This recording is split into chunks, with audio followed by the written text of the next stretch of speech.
Hey guys, welcome back to the channel. My name is Jack and you're watching Stride Research. Today we're going to go over handgun grip. We're going to talk about hand placement, how you marry your hands, directional pressure, grip focus, and your posture. So first things first, do you have a clear gun?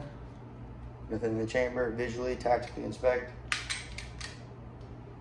So we're going to talk about hand placement first things first. I like to get as high on the back strap and as high on the trigger guard as possible. The gun is going to send recoil from right here. That being said, you want to be as close to that plane of recoil as possible. If I could get here and the gun would still function, I would, because I would have very minimal recoil. But that's part of the design of handguns. So again, as high and as tight as possible. And then for my second hand, I like to leave this room open right here. And I put the meaty part of my palm right here. I put that in that open space, like this. Here's how it looks.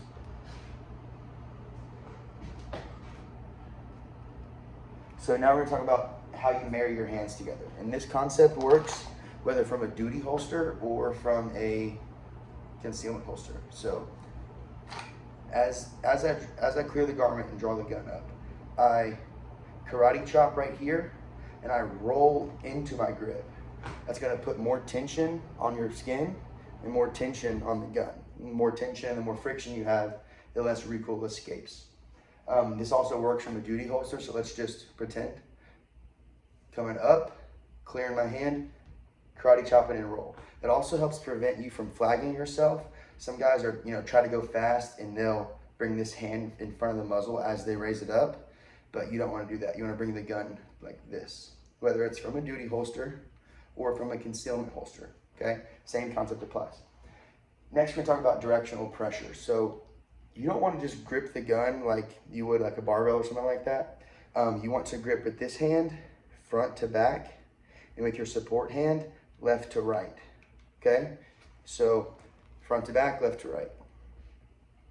Now we're going to talk about grip focus, and that ties into a little bit of your directional pressure when you're gripping a handgun. You want to focus on that pinky pressure because that's where you're going to get the most leverage on the gun. And it's about that good pinky pressure gives you a good sight return. You want the gun to come back to the same sight picture that you broke the shot on. That's going to decrease your splits and make you more accurate. So if you don't keep that good pressure, you're going to come from here up to like this and have to reacquire your sight. So bam, reacquire, bam, reacquire. That's going to waste a lot of time. So now we're going to talk about posture. You want to keep your head up and you want to keep your back straight. You don't want to be leaning back. You don't want to be leaning over too forward.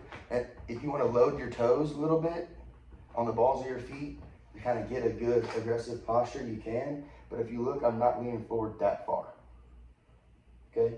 You wanna have your elbows bent and your wrists locked out, because remember, the gun's trying to do this.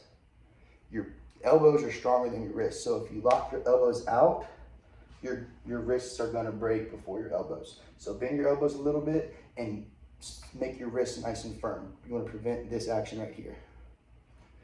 So to bring it all together, you wanna worry about hand placement, marry your hands, directional pressure, grip focus, and your posture. So grab the gun, posture. Okay. If you have any questions, feel free to let me know in the comments. Thanks for watching.